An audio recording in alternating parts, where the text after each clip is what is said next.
What the film? It's a 1970 comedy thriller starring Robert De Niro, filmed by Brian DePalma. Brian DePalma? Hi, Mom. What the F? Yeah.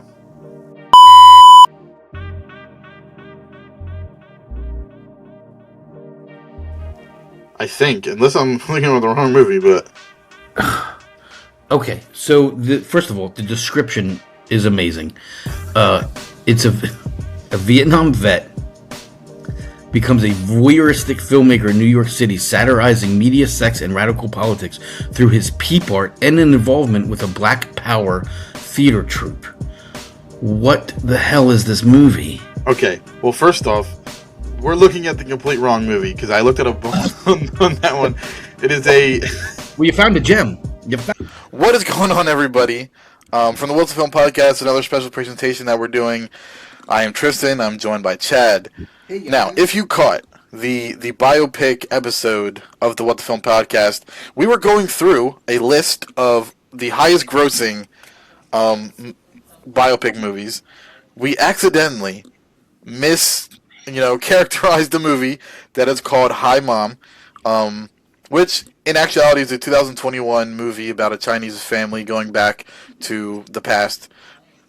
But we thought it was this 1970 black comedy thriller starring Robert De Niro, directed by Brian DePalma, called Hi Mom. And holy shit, this movie... This, I can't even... It was... This shocked the hell out of me. By the way, Tristan, I, at one point, really wanted to be a very serious actor. And I studied Robert De Niro. I literally was like, I'm going to watch everything Robert De Niro ever did, and I'm going to just study him, because his craft, he's so good at it. He has such a great procedure, right, for acting. I wanted to really know that. So I completely spent a ridiculous amount of years studying Robert De Niro and his movies. And I thought I got them all. And I've never seen this. I've never heard of this movie. Also, I love all what they consider the film school directors of the early 70s. Scorsese, Which consists of Brian DePalma. Which consists of Brian DePalma. Also, never heard of this. Never knew he did this. And this is 1970, so I'm pretty sure it's one of his earlier films. Yes. Right? Yes. It felt like this was right out of film school. Yeah. Or he did it for film school. Because it has a student film vibe. It has a very independent feel to it. I don't even know where to go with this, to be honest. So, the plot, if we can say there is one, Robert De Niro is trying to get with a woman. He sort of tells her something different, right? He sort of deceives her into dating her and eventually getting her into the sack. He's filming her at the same time. So he's filming her from his apartment, across the way, right? So you can see into her apartment. And I think he's trying to make an adult film, because he talks to some guy. And also, by the way, can I just say this real quick? When I was watching this movie last night, the whole time with with John, who is the character Robert De Niro, and the producer or the guy that's giving him money for his name is Joe. The whole time I was like, God damn it, this is Chad and Joey Meatballs trying to make the next Little Detectives movie. The whole time I was like, oh my goodness. It does kind of look like that. Actually, we might have to show that to Meatballs to be like, is this us? Right. And that scene, so lo and behold, he does get the girl, I guess. Kind of. That part of the film is filmed very much like a 1960s sitcom. Yeah. Like a TV show, sort of like an old school kind of TV feel to it. But it was kind of dirty in a weird way too. So there's a scene where he's filming them having sex. But he's showing the producer the footage. Lo and behold, the footage The camera falls down to the apartment below, and I don't know. It's just some dude painting Bro. himself black. Everything paints himself completely black except for his penis, which is in full view, all its Full glory, frontal, bro. full frontal. So he can't sell the footage to the porn guy. And then he sells his television. It gets weird. Right? Yeah, he sells his camera for a television. Right. So the movie intertwines with. Hold on, this is in the part of the movie where I'm laying down on my bed. I'm like, okay, you know what? I can kind of see the artistic value from him filming, and then it cuts to this Baby Be Black segment where I'm like, Right. or Be Black Baby, and I'm like, Yeah. oh gosh, what am I watching? And first of all, the music is great. I think the music in it was fantastic, but because it had this '70s sort of funk, this new funk thing. Then it cuts into this black and white documentary style footage of a group of black activists who are in the city of New York, basically handing out flyers to a new show they're doing, basically showing white people how to be black. And they're very aggressive about it, right? They're kind of in the white people's face. Hey, don't you know what it means to be black? Or you ever, and the white people are kind of like, I don't know, yeah, maybe, whatever. They're reluctant. Yeah. And these are intertwined, right? So there's the De Niro story, and then there's like this documentary thing happening all at the same time. Some of the white people go to the show.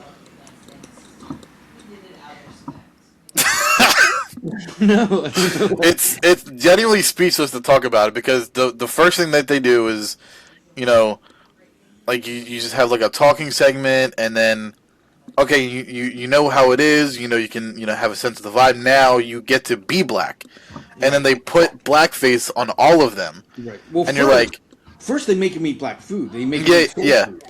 Yeah. Right? They force people to eat soul food.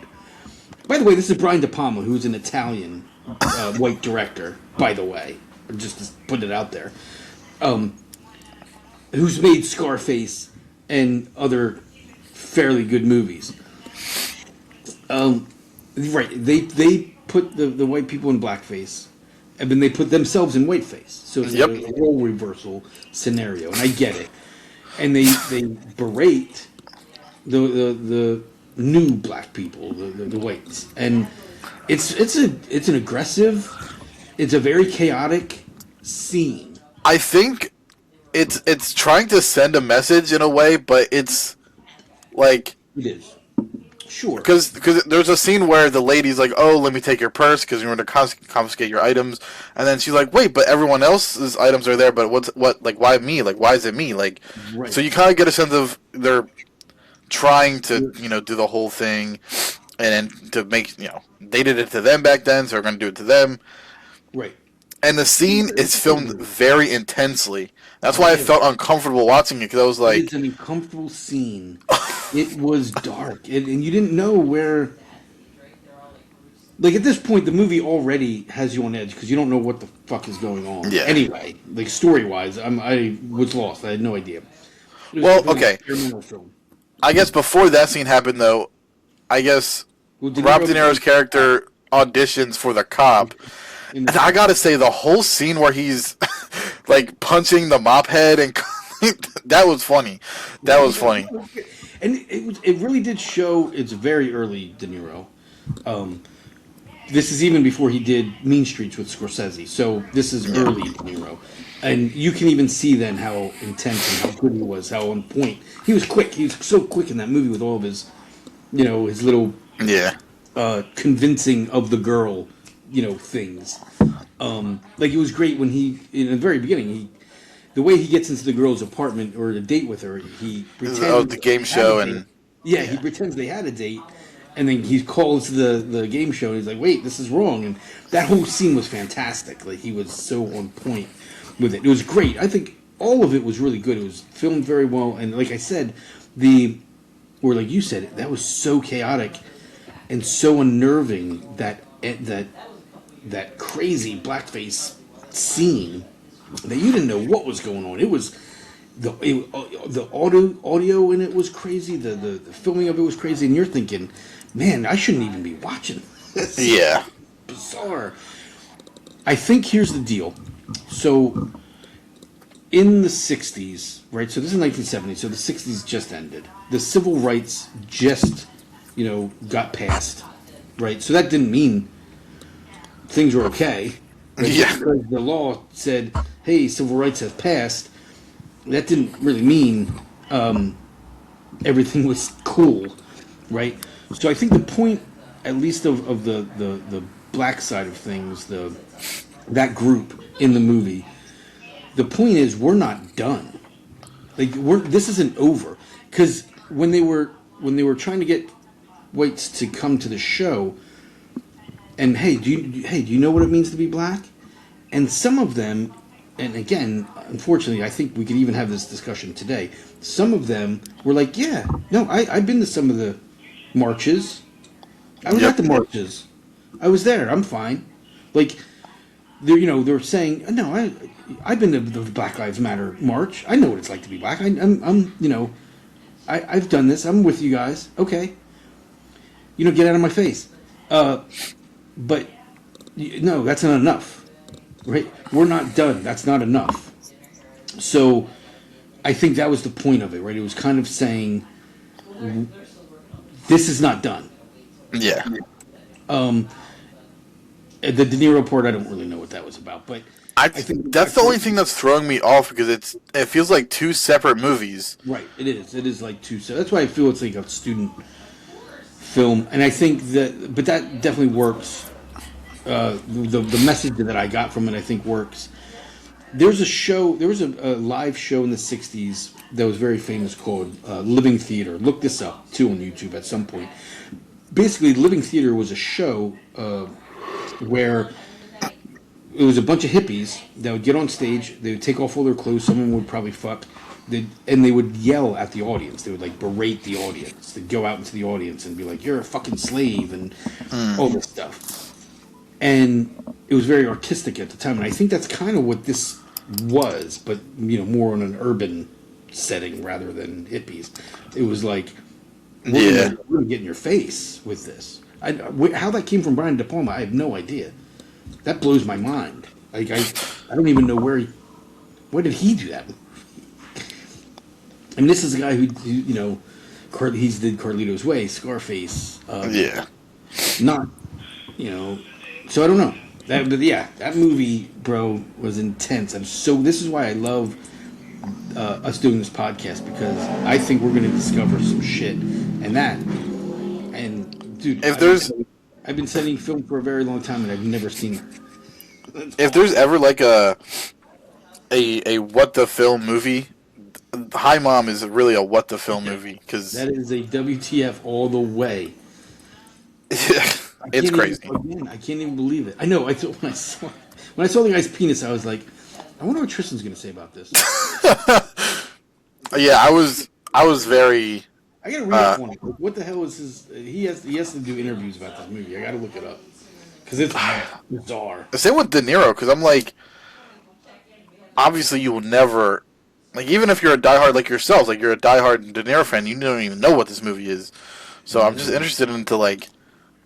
Because, he in this movie, he's a Vietnam vet, and I know in Taxi Driver, he's a Vietnam vet, so I don't know if this was like a prequel, not a prequel, but you know what I mean, like I'm playing a Vietnam vet, and then this is... Maybe that's how he got the role of Taxi Driver was a few years later. I mean, we're still 4 years later. So yeah, I don't... We're thinking... Yeah, I don't know. That's crazy. It's nuts. That was a great movie, though. Thank God we accidentally found it. Right. But yeah, I guess that's it for the special presentation on Hi Mom. If you have a chance to see it, I watched it on Amazon Prime. It's free on there. It's only, I think, 1 hour and 20. It's very short. Very short. So if you're into some dark comedy, I would definitely check it out. And yeah, brace yourself, though. Brace yourself. Yeah, it's a hard watch.